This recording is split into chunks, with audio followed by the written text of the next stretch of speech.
¿Qué tal amigos? Nos encontramos en una emisión más de este mes de la Biblia, en nuestra sesión tercera, con un tema, creo yo, bastante interesante, los relatos de la infancia de Jesús.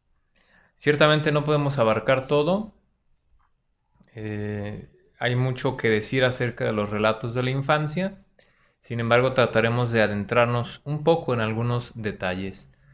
He revisado el video de la sesión segunda y solamente había un comentario de Israel agradeciendo pues esto y recomendando el poder dejar alguna labor, alguna tarea para llevarla adelante. Tomaremos esto en cuenta y les sigo invitando a dejar sus comentarios, alguna inquietud, alguna pregunta, algún punto que podamos aclarar aquí, será bien recibido. Les invito a iniciar nuestra oración con una lectura de los primeros versículos del Salmo 90, la anotación griega, 89, la anotación hebrea. O sea, el Salmo 90, 89, así aparecerá en la Biblia. En el nombre del Padre, y del Hijo, y del Espíritu Santo. Amén. Señor, tú has sido para nosotros un refugio de edad en edad. Antes de ser engendrados los montes, antes de que naciesen la tierra y el orbe, desde siempre hasta siempre, tú eres Dios. Tú devuelves al polvo a los hombres, diciendo, volved, hijos de Adán, pues 1000 años a tus ojos son un ayer que pasó, una vigilia en la noche. Tú los sumerges en un sueño, a la mañana son hierba que brota, brota y florece por la mañana, por la tarde está mustia y seca.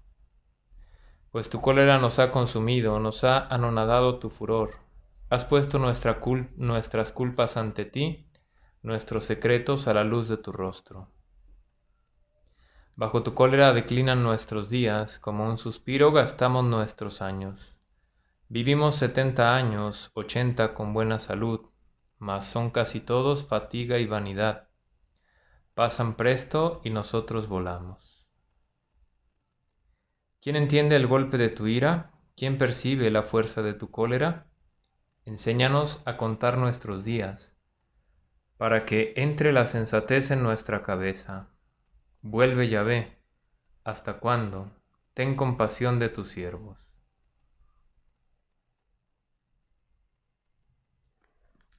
Gloria al Padre, y al Hijo, y al Espíritu Santo, como era en el principio, ahora y siempre, por los siglos de los siglos. Amén. Espíritu Santo, fuente de luz, ilumínanos.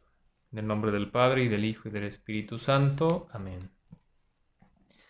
Bien, he elegido esta temática de los relatos de la infancia, que en su Biblia podrán encontrar tanto en el Evangelio de Mateo como en el Evangelio de Lucas, que son los únicos dos evangelistas que nos hablan acerca de la infancia de Jesús, del anuncio del ángel, de la visita de los magos, de la huida a Egipto, de esos primeros días, pues, tanto en la relación esponsal de María y José como en el nacimiento del mismo Jesús. De estos relatos que son breves, pues no es el mensaje central del Evangelio, sino la predicación, la enseñanza, la obra de Jesús y el nacimiento, el anuncio, pues los evangelistas nos lo dejan ver con mucha brevedad, con detalles sí muy importantes, pero con mucha brevedad. Sin embargo, probablemente la mayoría de nosotros nos hemos preguntado cómo era Jesús de niño. A lo mejor desde bebé, cómo se comportaba, si lloraba, si de repente hacía sus berrinches, como es lo normal en cualquier bebé, si de pequeño jugaba normalmente con los demás niños, si comenzó a hablar poco a poco, si ya desde pequeño tenía características especiales, sobrenaturales, o aparecía como un niño normal. Probablemente hemos ideado o hemos escuchado, hemos visto en algunas películas incluso cómo aparece el niño Jesús haciendo milagros, jugando con los niños y haciendo milagros, convirtiendo, no sé, la tierra con la que jugaban a los pastelitos en comida verdadera, no sé, o sea, podríamos imaginar mil cosas. Sin embargo, el Evangelio no nos da a detalles el comportamiento de Jesús siendo pequeño. Quise empezar con esto porque de aquí surge pues una inquietud grande. Eran los primeros creyentes, los primeros cristianos, tenían una inquietud grande acerca de Jesús, cómo era Jesús, qué hacía Jesús, cuando era niño, cuando fue creciendo, era obediente o no era obediente, quién mandaba en su casa, José, María, que era la Virgen, o Jesús, o muchas curiosidades que fueron desatando diferentes historias, las cuales pues no son reveladas. Jesús no dejó tampoco un escrito, una autobiografía. Nadie se dedicó a escribir la biografía de Jesús. Los evangelios no pretenden ser una biografía de Jesús, aunque sí nos ofrecen datos históricos y de alguna manera biográficos, pudiéramos así decirlo, pero no pretenden ser una biografía de Jesús. Con esto iniciando pues, como ya decía, encontraremos estos relatos en los primeros capítulos de Mateo y de Lucas, los dos evangelistas. Hasta hace pocos años los textos del evangelio sobre la infancia se leían como textos folclóricos, es decir, como que fueron añadidos o fueron puestos ahí como para darle un cierto colorido, un cierto origen, una cierta respuesta, pero a lo mejor como no entran en detalles, como diciendo muchos creyendo que probablemente Jesús nunca habló de ello y alguien más bien se dedicaría a escribirlo así. Sin embargo, nos damos cuenta poco a poco a través de los estudios de las diferentes ciencias como la hermenéutica, histórica o bíblica y diferentes datos de análisis, de incluso del contexto cultural, histórico, nos damos cuenta de que tienen un alto contenido teológico. Es decir, realmente son inspirados por Dios. No sabemos si realmente Jesús les contó a sus apóstoles o algunos de ellos lo conocieron, convivieron de él desde pequeño, que probablemente sí, como lo serían quizás Santiago y Juan. Pero lo que sí tenemos claro, pues, es que tienen un verdadero contenido teológico, que coincide con la revelación del Antiguo Testamento y con la vida y la obra de Jesús. En Juan, en el Evangelio de Juan, el prólogo es fruto de una profunda reflexión, revelación sobre la palabra de Dios que se hace hombre. Hace falta conocer todo el contenido del Evangelio para poder comprender más hondamente el prólogo. Es decir, el prólogo de San Juan, digamos, es como cuando un libro muy interesante, una vez que está escrito, se le hace un prólogo. Y habla a grandes rasgos de lo que vas a encontrar en el contenido, a profundidad, con ideas claras y profundas. Pero si solamente lees el prólogo, pues te quedarás como con muchas dudas o qué significa, hasta que vemos el contenido del Evangelio, cómo Jesús va revelando su persona, podemos entender el prólogo. Los primeros cristianos buscaron saber más sobre la infancia de Jesús. Son pocos los datos que nos ofrece la Escritura, como ya decíamos, y entonces surgen los llamados textos o evangelios apócrifos.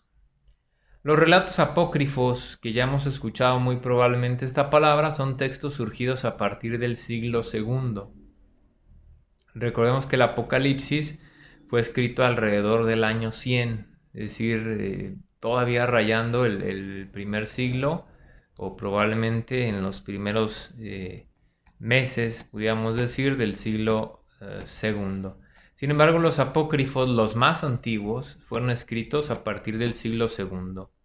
La Iglesia no los hizo suyos, es decir, no se leyeron en las comunidades eclesiales, más bien en su mayoría son relatos fantásticos que no reflejan la ortodoxia ni la teología sobria que sí tienen los evangelios. Es decir, ya nos hablan de cosas que no tienen sentido. Todos los milagros, las palabras, las acciones de Jesús tienen un sentido, nos llevan a una vivencia, nos llevan a un mensaje profundo y muchas veces los acontecimientos de los apócrifos no tienen un contenido. ¿Ya? Son más bien fantasías, cuentos maravillosos de cosas asombrosas que no cumplen pues con la ortodoxia de doctrina, principalmente con eso. Es decir, con una doctrina recta, coherente pues con la Escritura y con la vida y la obra de Jesús. Ya desde el Antiguo Testamento surgieron textos apócrifos, por ejemplo, los relatos del nacimiento e infancia de Moisés. Quienes han leído el libro del Éxodo también se dice poco de Moisés, ¿verdad? Su madre lo deja y la esposa, si mal no recuerdo, del faraón, lo recoge y hace que lo críen. Le da, digamos, lástima dejarlo ahí a la deriva en el río y lo recoge y lo pone a alguien a quien lo eduque. Sin embargo, se habla de eso, su infancia cómo fue, quiénes eran sus padres, entonces ante eso surgen textos apócrifos. Por ejemplo, se dice, Moisés es el personaje más importante del Antiguo Testamento. Es el resumen, decir Moisés es en resumen decir la Torá, la ley. Por ejemplo, suelen decir estos textos apócrifos que su madre no tuvo dolores de parto y hechos milagrosos ante otros niños. Es decir, en los mismos relatos nos va diciendo que Moisés desde niño hacía milagros, cuando la Sagrada Escritura pues nos da un momento específico en el que Dios le regala el don de los milagros. O la capacidad a través de él, Dios hace los milagros, pero la capacidad a través de él de hacer milagros. Así lo manifiesta la Escritura como que le regala pues este don de hacer milagros. De manera semejante tenemos el Pseudo-Mateo, ya del Nuevo Testamento, que es un texto que surge hasta el siglo VI, o sea, no cumple tampoco con la antigüedad al ser escrito. Un relato de la huida a Egipto de la Sagrada Familia. Este relato ha tenido repercusión por ejemplo, en algunas películas o en la tradición de muchas personas han escuchado hablar de este tipo de relato. Este Pseudo-Mateo del siglo VI narra pues la huida a Egipto de la Sagrada Familia. Entre otras cosas dice que mientras iban ellos caminando a Egipto, les acompañaban ciertas bestias salvajes, leones y no recuerdo qué otro tipo de animales, pero hablaba de leones. Y entonces dice que la Virgen tenía miedo ante esas bestias y que el niño Jesús, o sea, recién nacido, le decía a su mamá, no tengas miedo, no nos harán ningún daño. Es decir, como que los iban cuidando porque eran caminos peligrosos y también podría haber a lo mejor más animales, pero habla de leones en el desierto egipcio, que no sé si haya, probablemente no. Y también, por ejemplo, habla de que fatigados llevaban, primero también dice también que llevaban varios animales de carga, ¿verdad? Siendo que eran pobres y tener animales varios, a lo mejor tendrían un animal, algún buey, algún burro, pero ya tener varios animales, pues no era de gente humilde. Pero ahí se habla de que llevaban varios animales con provisiones y demás. Y dice que se sentaron un momento a descansar bajo la sombra de una palmera y que la Virgen miraba hasta arriba y veía los frutos, los dátiles, me parece, de aquella palmera y decía, cuántas ganas de comer esos frutos. Y entonces José le dice, no, pues estás viendo qué tan altas son las palmeras, pues ¿cómo quieres que tengamos esos frutos? Y entonces que dice que el niño Jesús le dice a la palmera, inclínate para que mi madre pueda tomar tus frutos. Y entonces la palmera se inclina hasta el punto de que ahí decía, la Virgen estaba a la sombra de la palmera. O sea, ¿cuánto se tendría que inclinar una palmera para que la Virgen comiera de esos frutos? Y tenía también mucha sed, dice ese pasaje. Y en medio pues, de la raíz, pues de donde estaba ubicada la palmera, comienza a brotar agua fresca, pura y dulce. Algo así dice, pues, hechos pues maravillosos, pero que, como digo, pues no tienen una finalidad. Aún las bodas de Caná, el agua convertida en vino, pues tiene un gran significado teológico, una finalidad muy importante en la vida cristiana, en la vida matrimonial. Pero estos acontecimientos de ir acompañados por leones, del niño Jesús recién nacido ya hablando, dando órdenes, parece pues algo que no nos manifiesta la recta doctrina. Y recordemos que el Evangelio mismo nos dirá que los familiares de Jesús se preguntaban, ¿quién es este? ¿Verdad? Si nosotros lo conocemos, es hijo del carpintero. O sea que no tenía la fama de hacer milagros, de predicar o de hablar desde siendo bebé. La gente lo tenía como una persona normal, un judío normal. Veamos un breve tema que aparece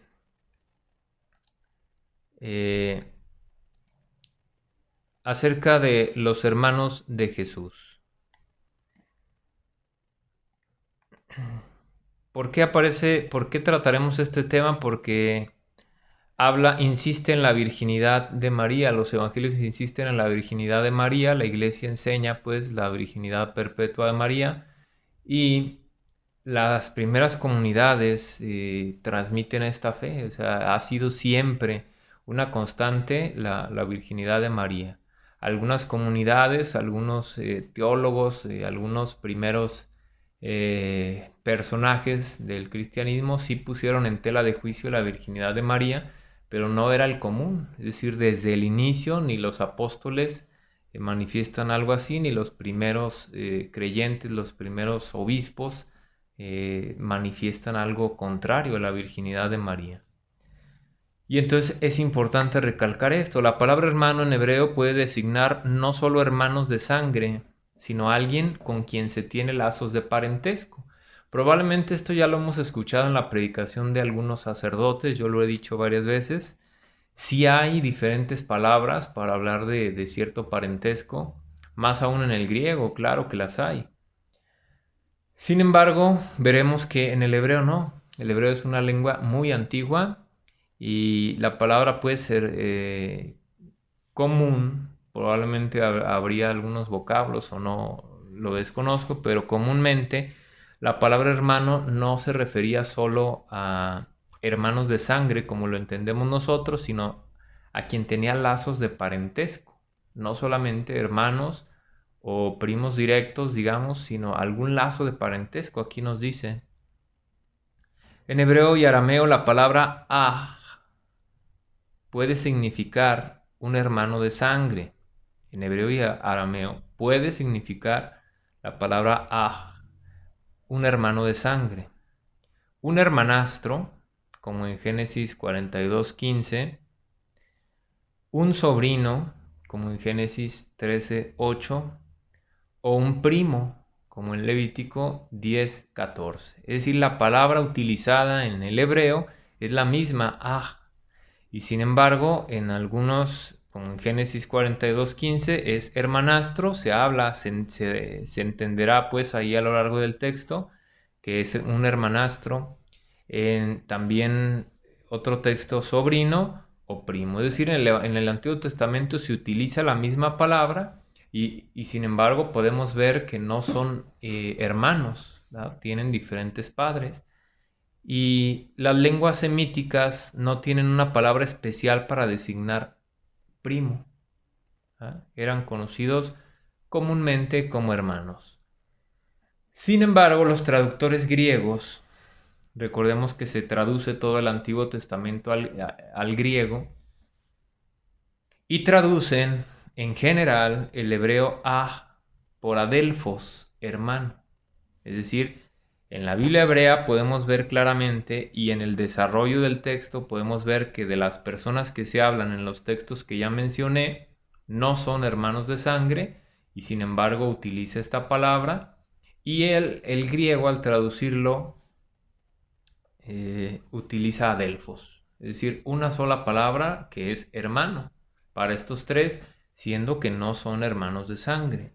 Y así al Nuevo Testamento, pues la palabra, la expresión aj, sea aramea o hebrea, en griego pues se escribe como adelphos, que es hermano.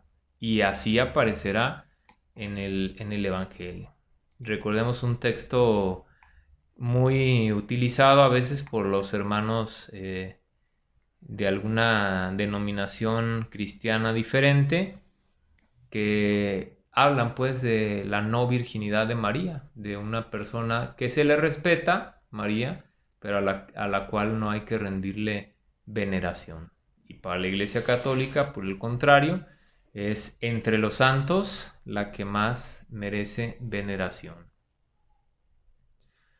Vamos considerando 4 hechos que nos manifiesta la Sagrada Escritura. El primero de ellos, la Sagrada Escritura, principalmente los relatos de la infancia, Lucas primordialmente, insisten fuertemente en la virginidad de María. Nos dice que no habiendo conocido a José, el ángel le da un mensaje, después el ángel le da un mensaje a José para que ya después vivieran juntos. Entonces se nos insiste en los relatos de la infancia en la virginidad de María. Segundo hecho, Marcos 6:3. Dos de los llamados hermanos de Jesús, Santiago y José, se encuentran en Marcos 15. Santiago y Juan, me parece. Se encuentran en Marcos 15. Según el evangelista, su madre se llamaba también María.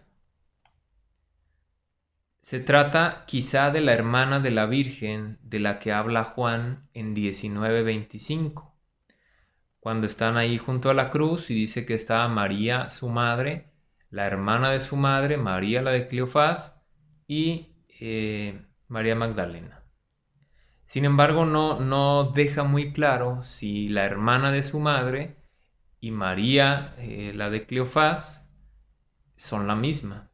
Si hay... Nuestra Biblia comúnmente le pone una coma, sin embargo, pues no se deja claro, no se entiende. Y el texto griego, recordemos que se escribía a veces sin separación, todo pegado, y no se entiende si la frase nos quiere decir que la hermana de su madre era María la de Cleofás o se está hablando de otra mujer, si son mujeres diferentes. Que probablemente sería la misma, o aunque no lo fuera, nos habla ahí ya de la hermana de su madre. Y entonces este texto nos manifiesta que estos dos, su madre pues se llamaba María. Tercer hecho, los hermanos de Jesús no son calificados nunca como hijos de María.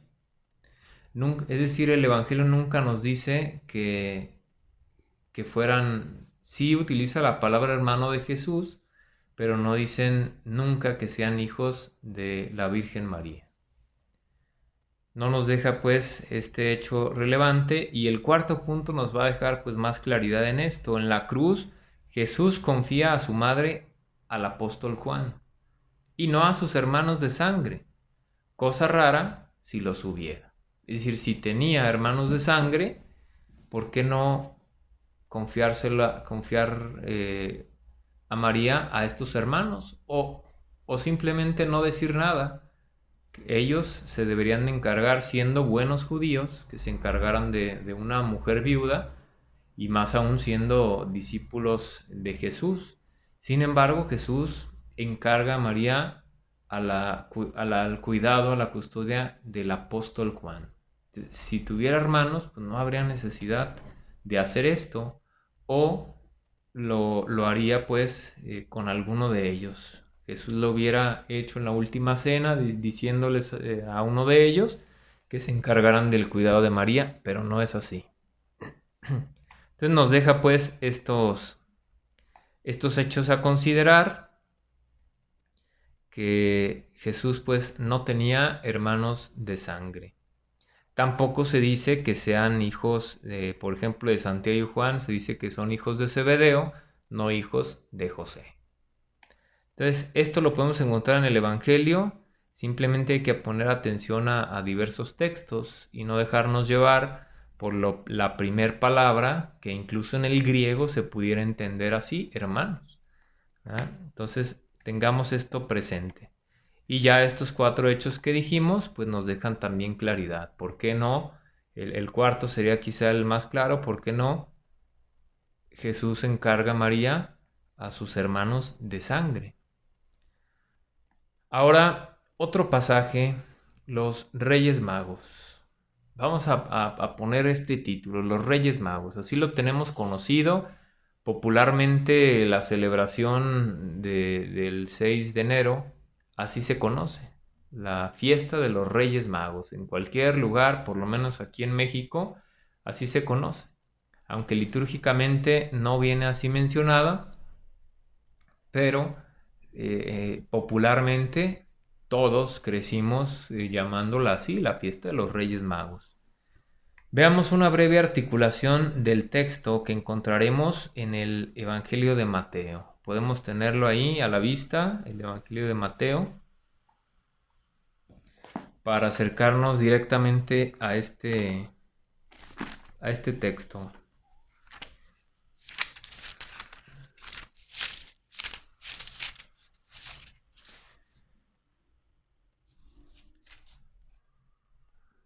Es el capítulo 2 del Evangelio de Mateo. Comienza diciendo: nacido Jesús en Belén de Judea en tiempo del rey Herodes, unos magos que venían del oriente se presentaron en Jerusalén diciendo: ¿dónde está el rey de los judíos que ha nacido? Sigamos leyendo pues, tengamos a la vista este texto del capítulo 2 de Mateo para poder ver estas relaciones. Versículo 1 y 2, los magos buscan al rey de los judíos. No dice reyes, solamente dice magos. Esa palabra sí la encontraremos en nuestra Biblia. Magos buscan al rey de los judíos. Si vamos hasta el versículo 9 y 10, el astro, estrella, conduce a los magos hasta Jesús. Si los magos buscan al rey, la estrella los conduce hasta Jesús. Herodes, y una conclusión es que Herodes, según él, quiere adorar a Jesús, y se contrapone pues que los magos van a adorar a Jesús. No solamente dice quiero, yo también quiero adorar. No, ellos van y lo hacen. Que ya nos da un mensaje ahí. No solamente se trata, es que yo quería ayudar, es que yo quería participar, es que yo me quería confesar. No, van y lo hacen. Entonces Herodes se queda así. Pero ya veremos que sus intenciones también eran otras. Versículo 3 y 6. El rey Herodes, asustado, busca respuesta en la escritura. Entonces pregunta a los escribas. Él no sabe, manda llamar a los escribas y dónde tiene que nacer el rey de los judíos. Y ya le dicen, en Belén de Judá. Los magos encuentran a Jesús y se postran. Conclusión, los magos y el justo José acogen al niño, acogen a Jesús.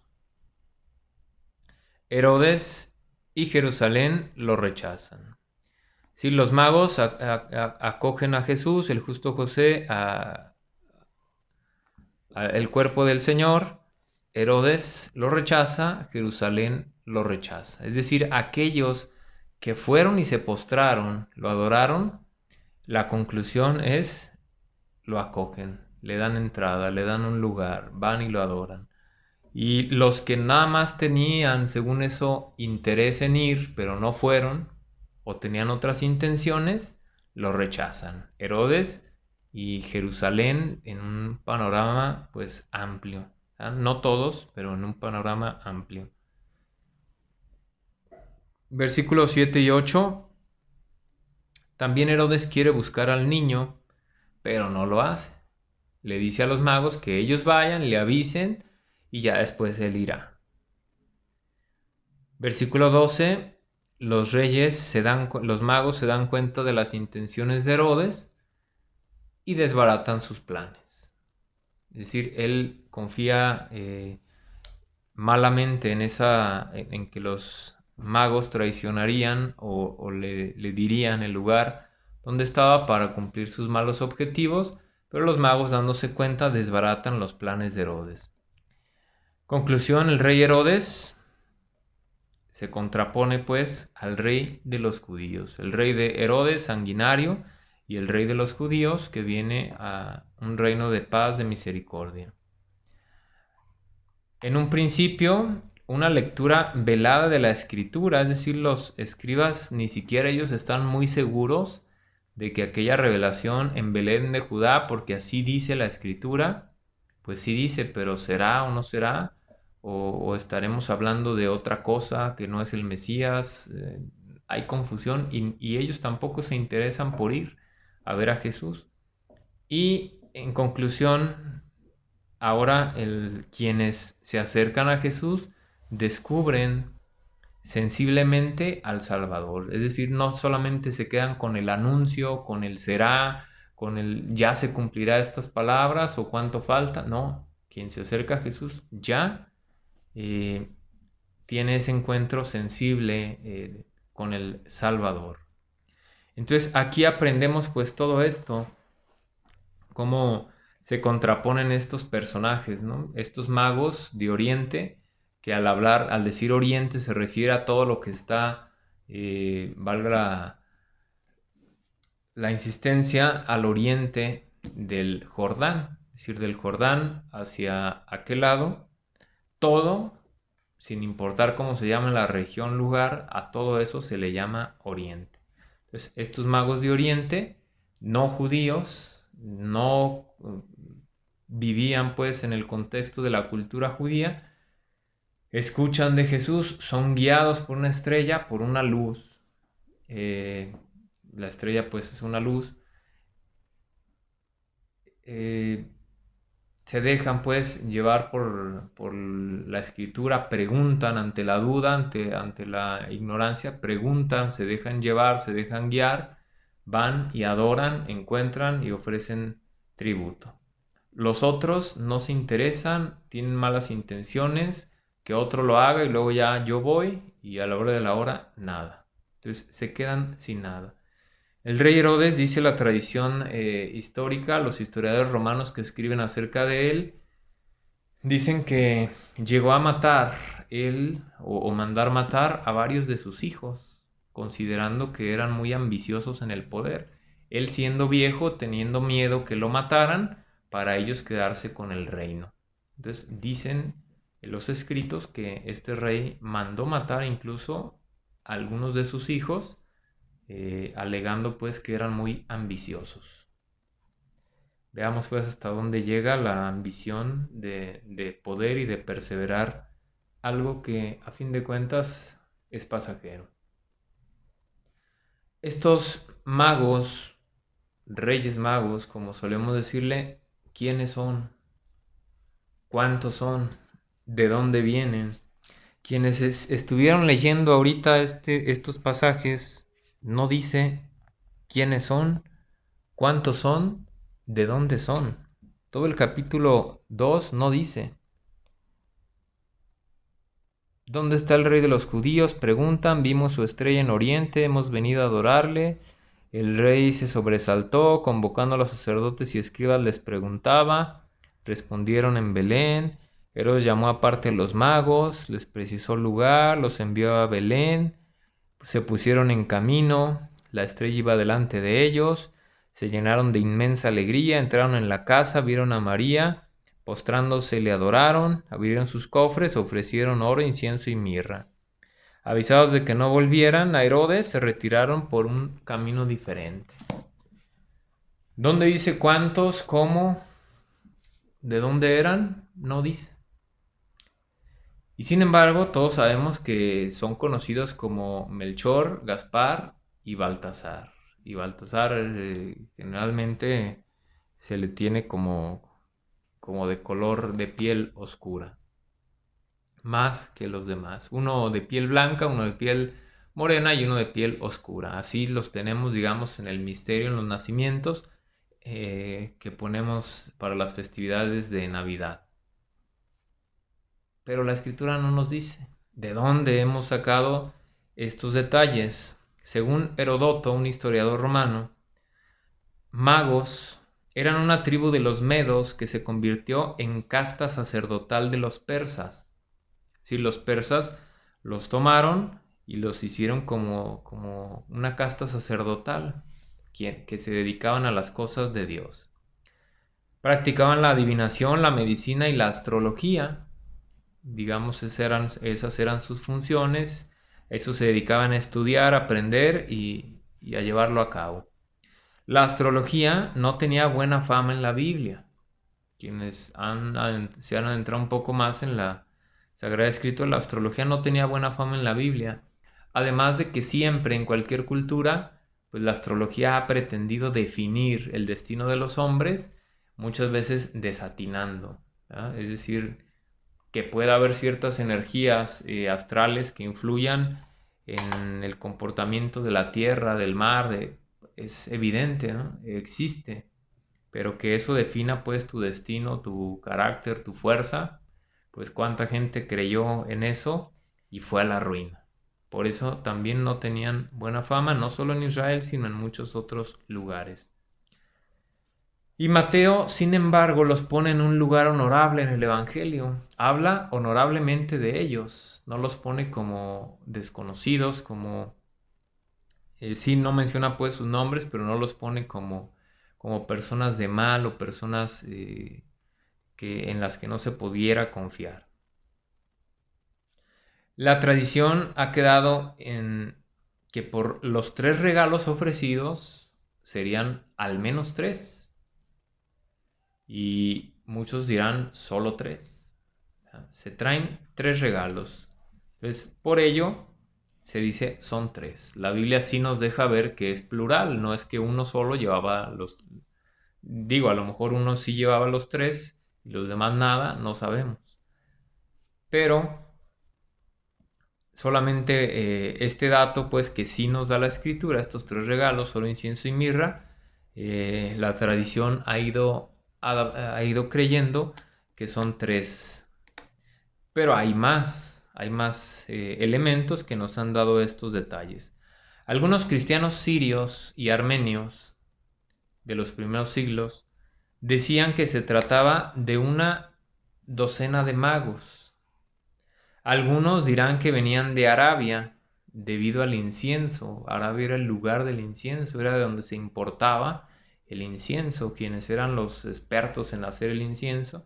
Entonces, como llevaban incienso, dirían son de Arabia, que es al oriente, siendo pues ese país el del incienso. Hay un libro armenio de la infancia de Jesús que relata lo siguiente, y de ahí es de donde se ha tomado esto. Es un libro pues apócrifo, como he dicho, armenio, y nos relata: Melcón reinaba sobre los persas. Melcón, ya después la palabra, no sé si equivaldrá a Melchor, pues, pero así lo conocemos al menos aquí en México. Pero Melcón reinaba sobre dice así: Melcón reinaba sobre los persas, Baltasar en las Indias y Gaspar los árabes. Al menos aquí nos dice que uno de ellos era árabe. Continúa el relato diciendo que 3 reyes, estos 3, Melcón, Baltasar y Gaspar, llegan al momento en el que nace el niño. Dice este relato, es un poco extenso, no lo quise poner todo. Dice que ellos, avisados pues por la estrella, con anticipación, van y preguntando y llegan al momento en el que nace el niño. Así dice este relato, no el Evangelio. Continúa este relato hablando de que 3 reyes, hijos de los reyes de Persia, estaban en la fiesta del 25 del primer Canún. Hacían una fiesta adorando al fuego y las estrellas. Una luz grandiosa apareció sobre sus cabezas, un brillo como el sol. Todos se preguntaban qué era ese signo y respondieron: ha nacido el Rey de los Reyes, el Dios de los dioses, la luz que sale de la luz. Es decir, el pueblo preguntaba y los sacerdotes de aquella población dieron estas referencias. Se pusieron de acuerdo los pobladores para llevar presentes y los sacerdotes, dice ahí que la gente preguntaba, pero ¿qué podemos llevar? ¿Qué vamos a llevar? Y los sacerdotes, inspirados, eligieron oro, mirra e incienso. Y junto con 9 hombres emprendieron el camino. Es decir, los hijos de los reyes, llevando oro, mirra e incienso, junto con 9 hombres, emprendieron el camino. Por eso decían algunos cristianos que eran 12, al menos una docena, los que iban.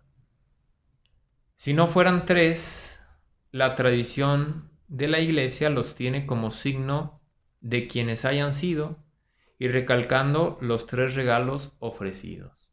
Es decir, la tradición popular así los ha llamado y los ha tenido como 3 en algunos templos dedicados a los magos.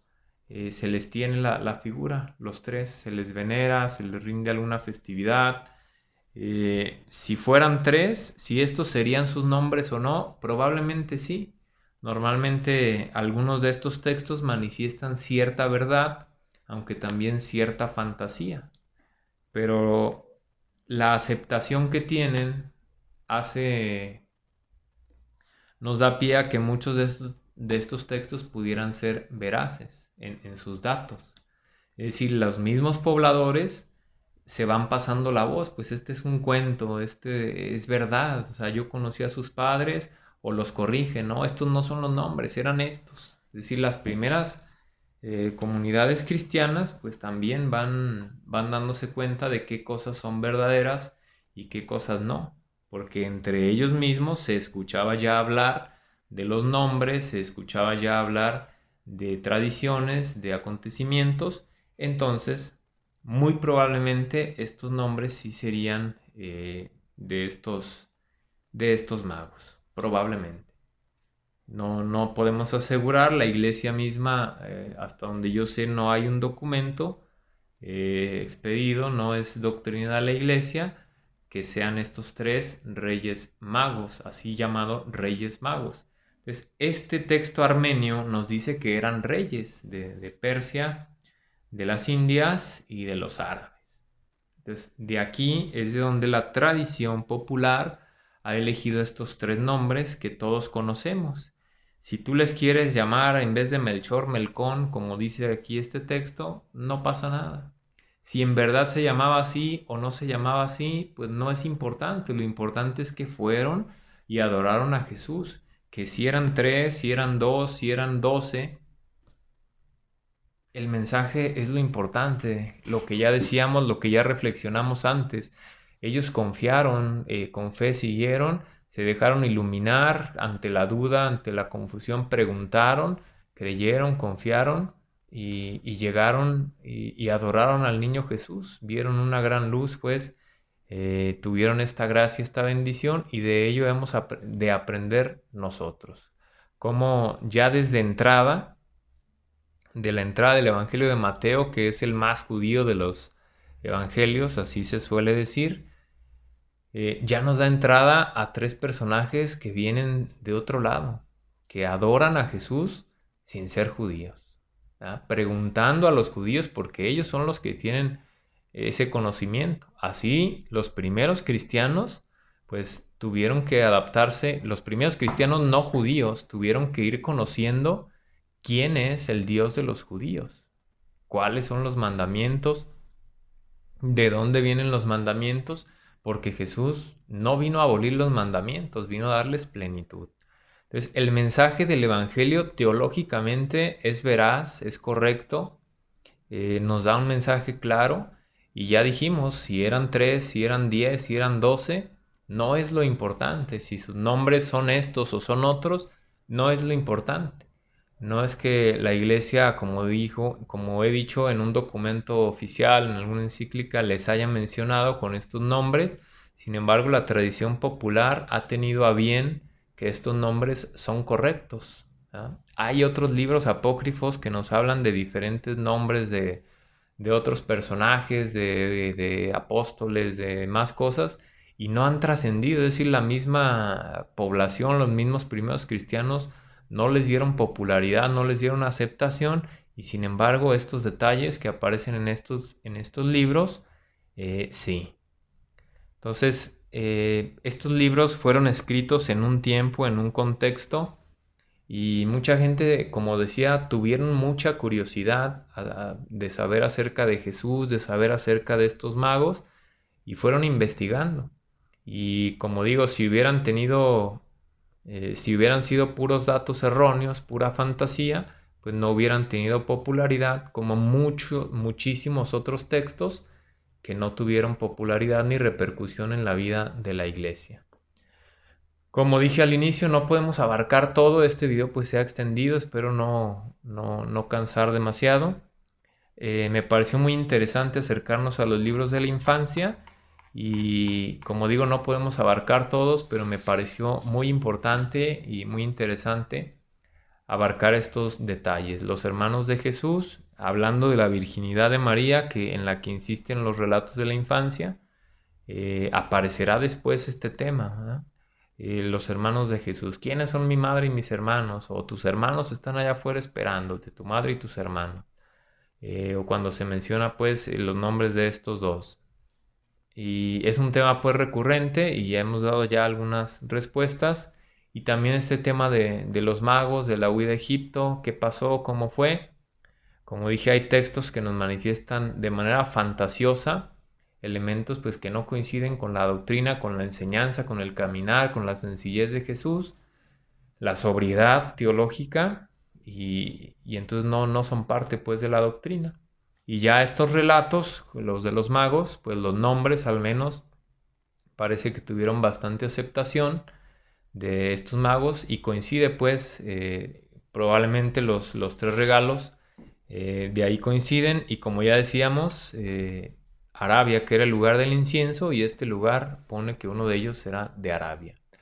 Espero que estos datos nos hayan parecido interesantes. Hay muchos textos extrabíblicos, incluso hay historiadores como romanos que nos hablan de la existencia histórica de Jesús. Hay quien podrá dudar, alguien escribió acerca de este personaje. No, incluso hay textos romanos que nos hablan de la existencia de Jesús, que al parecer andaba ahí alborotando judíos, que quizá quería fundar un nuevo partido o algo así, menciona algún historiador. eh, es un dato histórico que nos habla pues de la existencia de Jesús. Y así es interesante, no es recomendable, pienso yo, meternos demasiado en los libros extrabíblicos. A veces ni siquiera conocemos los bíblicos y queremos estar leyendo los extrabíblicos, que muchos de ellos pues más que nada son fantasía. He leído algunos textos más de los evangelios apócrifos y realmente hasta chuscos acontecimientos, burlescos pues acontecimientos que más que nada son para diversión. Cuando uno los está leyendo te suscitan una risa que algún contenido teológico.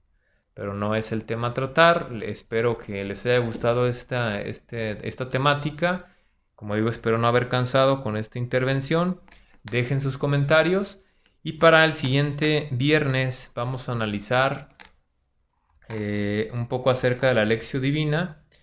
Y vamos pues a dejar...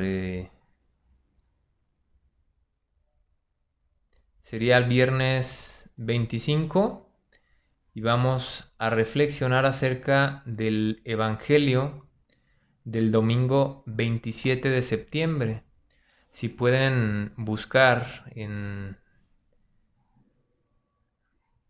alguna aplicación, en internet o donde suelan ustedes o en su misal acercarse al domingo 27 de septiembre. Entonces, el día 25, viernes, vamos a reflexionar acerca del texto del Evangelio del domingo 27 de septiembre. Entonces, esa sería la tarea, que puedan leer, acercarse a este Evangelio del 27 de septiembre y buscar a lo mejor algún comentario, alguna aportación que pudieran hacer. Igual si lo tienen, lo pueden ir dejando en los comentarios, algún link, alguna aportación o algún significado de alguna palabra, de algo pues que nos pueda servir para la reflexión de este texto. Vamos a cerrar con la llamada Lectio Divina, es decir, este método de oración, de acercarnos a la Sagrada Escritura, que espero que a todos les ayude en su oración y su acercamiento a la Sagrada Escritura. Entonces la tarea sería esa: acercarnos, buscar el Evangelio del domingo 27 de septiembre, para próximo viernes 25 de septiembre reflexionar acerca de él. El Señor esté con ustedes. Que la bendición de Dios Todopoderoso, Padre, Hijo y Espíritu Santo, descienda sobre ustedes y permanezca siempre.